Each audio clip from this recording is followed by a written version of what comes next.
ನಮಸ್ಕಾರ ಸ್ನೇಹಿತರೆ.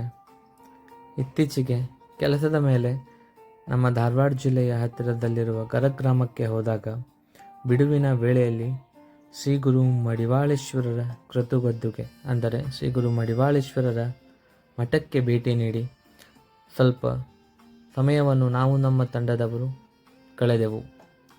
ನಂತರ ನಮ್ಮ ಕೆಲಸದ ಸ್ಥಳಕ್ಕೆ ಹೋದಾಗ ಅಲ್ಲಿ ನಮಗೆ ಕಂಡಿದ್ದು 100 ವರ್ಷಗಳ ಇತಿಹಾಸವಿರುವ ಒಂದು ಹಳೆಯದಾದ ಮನೆ. ಈ ಮನೆಯು ಸಾಗವಾನಿ ಕಟ್ಟಿಗೆಯಿಂದ ಮಾಡಲ್ಪಟ್ಟಿದ್ದು ನೋಡಲು ಬಹು ಸುಂದರವಾಗಿತ್ತು.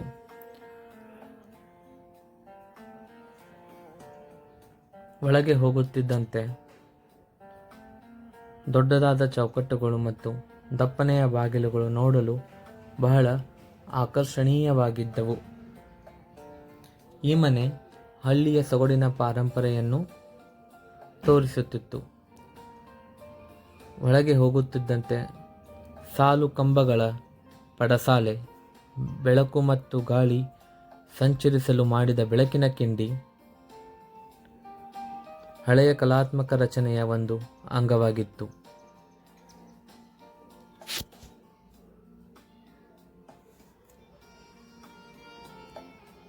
ಹಾಗೂ ಈ ಒಂದು ಮನೆಯಲ್ಲಿ ಒಂದು ಪೂರ್ತಿ ಕೋಣೆಯನ್ನು ದೇವರ ಪೂಜೆ ಮಾಡಲು ಮೀಸಲಿಡಲಾಗಿತ್ತು.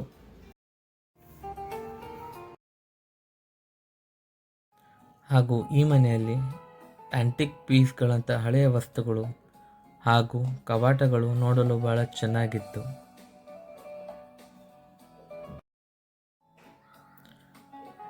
ಒಳಗೆ ಹಳೆಯ ಅಡುಗೆ ಕೋಣೆ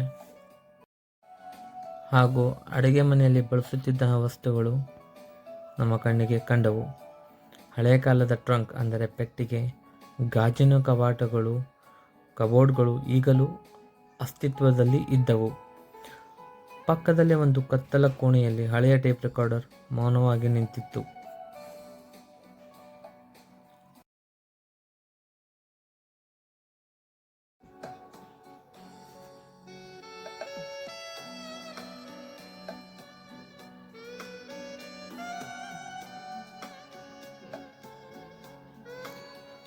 ಹಾಗೂ ಈ ಮನೆಯ ವೈಶಿಷ್ಟ್ಯವೇನೆಂದರೆ ಈ ಮನೆಗೆ 2 ಮೆಟ್ಟಿಲುಗಳು.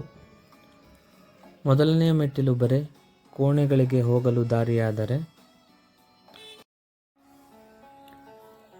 ಹಾಗೂ ಆ ಕೋಣೆಗಳು ಬಹಳ ದುಸ್ಥಿತಿಯಲ್ಲಿದ್ದುದು ಕೂಡ ನಾವು ಕಂಡೆವು. ಎರಡನೆಯ ಮೆಟ್ಟಿಲಿಂದ ಮೇಲಕ್ಕೆ ನಡೆದಾಗ ನಮಗೆ ಅಲ್ಲಿ ಕೋಣೆಗಳು ಕಂಡವು ಹಾಗೂ ಅದರ ಜೊತೆಗೆ ಮೇಲ್ಮಹಡಿಗೆ ನಮಗೆ ದಾರಿಯೂ ಕೂಡ ಆ ಮೆಟ್ಟಿಲಿನಿಂದ ಸಿಕ್ಕಿತು.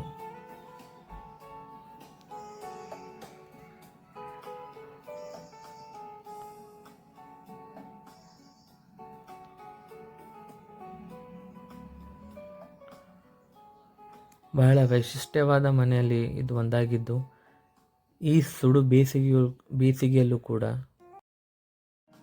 ಈ ಮನೆಯು ಬಹಳ ತಂಪಾಗಿರುವ ವಾತಾವರಣವನ್ನು ಹೊಂದಿತ್ತು.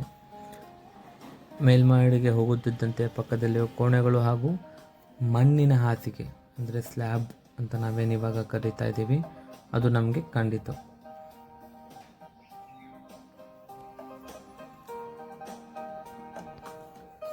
ಈ ತರಹದ ವಿಶಿಷ್ಟವಾದ ಮನೆಗಳು ಈಗ ನೋಡಲು ಬಹಳ ಅಪರೂಪವಾಗಿದೆ.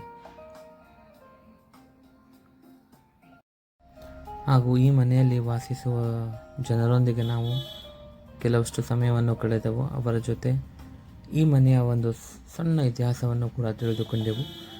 ಒಟ್ಟಿನಲ್ಲಿ ಈ ಮನೆ 100 ವರ್ಷ ಹಳೆಯದಾಗಿದ್ದು ನೋಡಲು ತುಂಬ ಚೆನ್ನಾಗಿದೆ. ಆ ಒಂದು ದಿನದಲ್ಲಿ ಈ ಮನೆಯವರೊಂದಿಗೆ ಹಾಗೂ ಗರಗಿನ ಗ್ರಾಮದ ಬಗ್ಗೆ ಕೆಲವು ಮಾಹಿತಿಯನ್ನು ಕೂಡ ಪಡೆದುಕೊಂಡೆವು. ಧನ್ಯವಾದಗಳು.